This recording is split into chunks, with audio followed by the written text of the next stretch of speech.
You've been directed by a number of notable styles. Which of those styles did you embrace when you went behind the camera for Creed 3? And what of your own creativity was distinct from everybody else? I don't know if I embraced anybody's style. Okay. You know, I think, okay. you know, I think okay. learning and just kind of being around certain things, you absorb things that you know, that make sense to you. Right. So, and I think, thinking about style, I thought a lot about it. I think I overthought it before actually directing. But what I realized throughout the process is you're just doing what you feel is right and what's truthful, and that becomes your style. You know, I think somebody else is going to define my style. I don't know if I'm going to ever have to do that. So at the end of the process of developing the script and putting together, you know, the look and feel and what I thought was right and things I was attracted to and what I was trying to create through my visual language and my influences and my references, by the end of it, you know, at the end of the movie, Creed 3 is my style, and it's a product of every conversation, every movie I watched, every book I read, every set I've been on kind of built its way up to this movie. Your film, of course, exists in the Rocky universe. As a storyteller, Mike, is your responsibility of that popular fictional world, since you both know Sylvester Stallone and you reestablished a whole new story thread with Adonis? I think, you know, the Rocky spirit and DNA is through all these movies. You know, it's always going to be there. You know, I think what we love so much about, you know, Rocky is that underdog feeling, you know, and that spirit of an underdog that ties to the underdog spirit in all of us. Right. You know, I think we all feel like life's hard, you know, and it has challenges, you know, and it doesn't, you know, favor, you know, it gives challenges to everybody.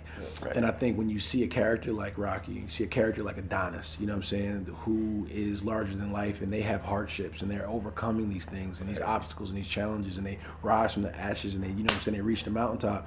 We feel like we can do that too, you know, and I think that's the spirit that I wanted to retain throughout the, you know, the Creed franchise, and especially this one, is somehow in the third installment making Adonis feel like an underdog again. Right. And that was something that I wanted to kind of like bring, you know, retain. When you both learned to box, who were you watching as far as establishing a presence in the ring, and what do you both appreciate about the so-called sweet science?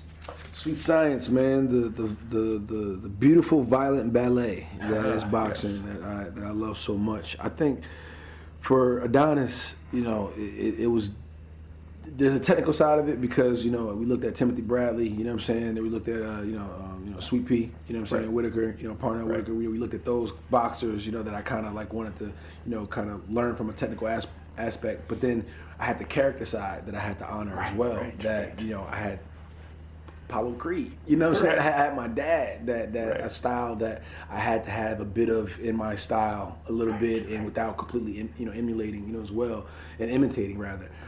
So I think there was you know, there was that, and then obviously, you know, my real boxing trainers like Rob Sally, you know what I'm saying, and working with my stunt choreographers, and, you know, Slide a Moment, you know what I'm saying, and then just me naturally with my ambition, just trying to create it and make it my own and what worked for me. So I think Adonis is like a, you know, combination of what, you know, Ryan had envisioned, I had envisioned, you know, and then you just kind of, you know, just build from there. Well, you know, the character was obsessive about watching the old YouTube videos in the first film, you know, so you had to. And he was struggling with being him versus being himself and who he wanted to be. Identity is a big thing throughout this franchise. You know, Adonis had identity issues, you know what I'm saying? And I think that's something that a lot of black men go through and have.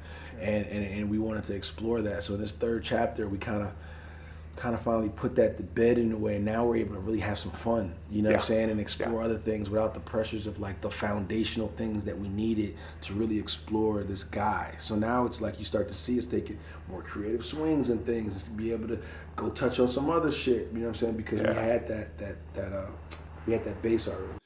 This is Patrick McDonald for HollywoodChicago.com. Copyright 2026.